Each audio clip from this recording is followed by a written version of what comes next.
This man has a Demon King's eye. With just a single glance, he can kill his opponent instantly. He originally thought he was already the strongest person there, but he never expected there to be another man who was even more outrageous. Before the fight even began, the other man said only one thing: "You've already lost." His opponent thought he was just bluffing, but what Jack really meant was this: "If you don't surrender, you'll die." The moment those words were spoken, the opponent flew into a rage. As the referee gave the signal, he charged forward at full speed. Just when he excitedly thought he had landed the strike and won, he snapped back to reality and realized it was only a talisman paper, and Jack had somehow already appeared behind him. This bizarre magic left everyone watching completely stunned. Even the most experienced referee had no idea what had just happened. But it's important to know that this wasn't an ordinary duel. It was a nationwide martial arts tournament initiated by the royal capital. Because of that, the academy deliberately selected two outstanding students to compete. One of them was Jack. The other was Lisa, a freshman who had just enrolled. However, Jenny couldn't accept this news, because she ranked first in strength at the academy. For a competition like this, not to choose her made no sense at all. If Jack were chosen, Jenny could understand it. But choosing a freshman like Lisa instead made her feel extremely unfair, so she suspected that Lisa must have gotten in through noble connections. And the tournament itself didn't even offer any rewards, it only earned points for the academy. Once the competition started, Lisa would definitely just give up right away. But Lisa, standing behind her, heard every word clearly. Lisa didn't hold back at all. She directly pointed out that Jenny wasn't just weak, but also arrogant. It was precisely because Jenny didn't have the strength that the academy didn't choose her. As soon as those words were spoken, the atmosphere instantly became tense. It was clear that this wouldn't end without a fight. Nearby, someone happened to be doing simulated sword training.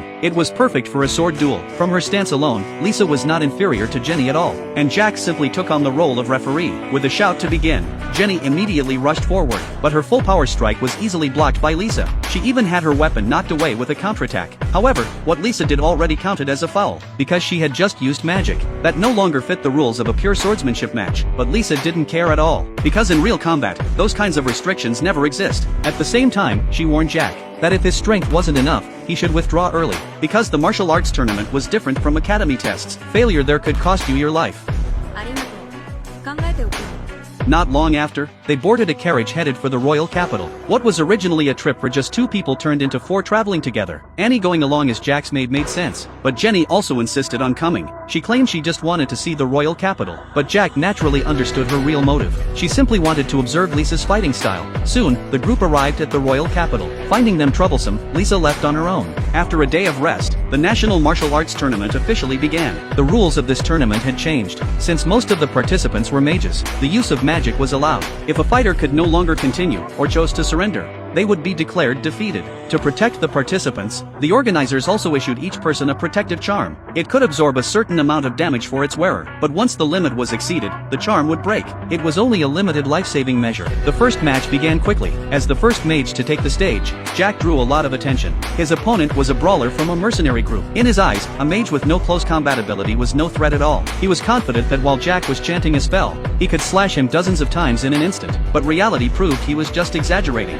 In just one exchange, he was completely defeated by Jack. The second contestant to appear was Lita, the top disciple of the royal capital sage. The moment he showed up, cheers erupted everywhere. In comparison, his opponent Kevin was just a guard from an ordinary merchant guild. Almost no information was known about him. All anyone knew was that his name was Kevin. As the referee gave the signal, Lita was just about to cast a spell, when the next second he was frozen by an invisible force. To outsiders, it looked like he was spacing out, but through a sorcerer's perception, Jack could see the fear he couldn't hide on his face. At that moment, Kevin had already walked up to him. With a single thrust of his sword, the sage's top disciple died on the spot. The audience didn't even react at first. When they finally realized what had happened, the arena erupted in cheers, as if death in this world was nothing more than entertainment. And Kevin was clearly already used to killing. But what caught Jack's attention even more was this man's true identity.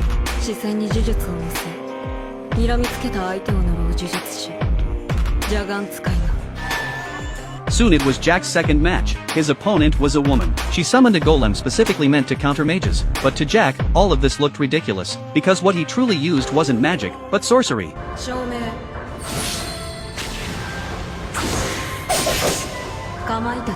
Ordinary people couldn't see the existence of yokai at all. They would only assume Jack was using wind magic. After all, the Kamaitachi moved far too fast. The woman didn't even understand what had happened. To save her life, she immediately surrendered. The contestant who followed right after Jack was Lisa. She also won her first round with ease. This time, her opponent was a powerful earth element mage.